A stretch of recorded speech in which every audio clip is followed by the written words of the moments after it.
सुबह का समय था। मोहल्ले की एक छोटी सी गली में एक पुरानी प्रिंटिंग प्रेस हर दिन की तरह चल रही थी। टक टक मशीन से हर सेकंड सैकड़ों कागज निकल रहे थे, जिन पर माता लक्ष्मी, माता दुर्गा और साईं बाबा की तस्वीरें छपी थीं। मालिक संतुष्ट होकर देख रहा था।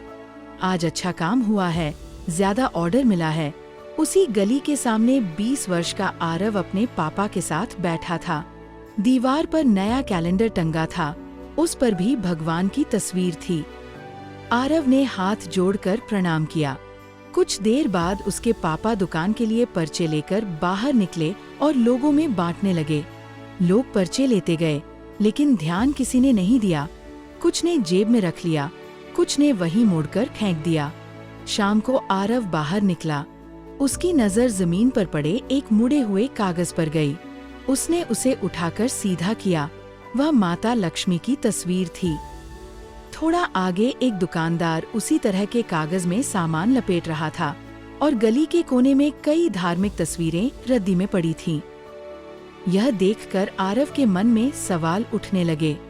घर आकर उसने अपने पापा से पूछा, अगर ये भगवान की तस्वीरें हैं तो हम इन्हें इस तरह क्यों फेंक देते हैं?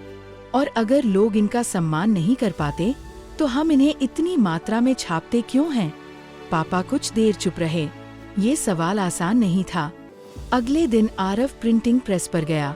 उसने मालिक से बात की और समझाया कि आस्था को इस तरह उपयोग करना सही नहीं है, जब अंत में इन तस्वीरों का अपमान हो रहा हो।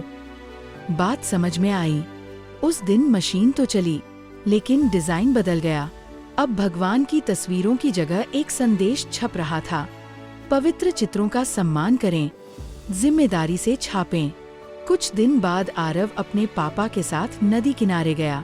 वहाँ उसने देखा कि लोग पूजा के बाद पुराने कैलेंडर, तस्वीरें और मूर्तियाँ पानी में बहा रहे थे। आरव ने गंभीरता से कहा, हम सोचते हैं कि ये सम्मान है, लेकिन इससे पानी प्रदूषित होता है। उसने समझाया कि इन कागजों और मूर्तियों में इस्तेमाल होने वाले रंगों में हानिकारक तत्व होते हैं, जैसे सीसा, लीड और पारा, मौखरी और कई बार प्लास्टिक की परत भी होती है। जब ये पानी में जाते हैं तो उसे गंदा और जहरीला बना देते हैं। इससे मछलियाँ मरती हैं और इंसानों की सेहत पर भी बुरा असर पड़ता है। ये सुनकर पापा को अपनी गलती समझ में आई।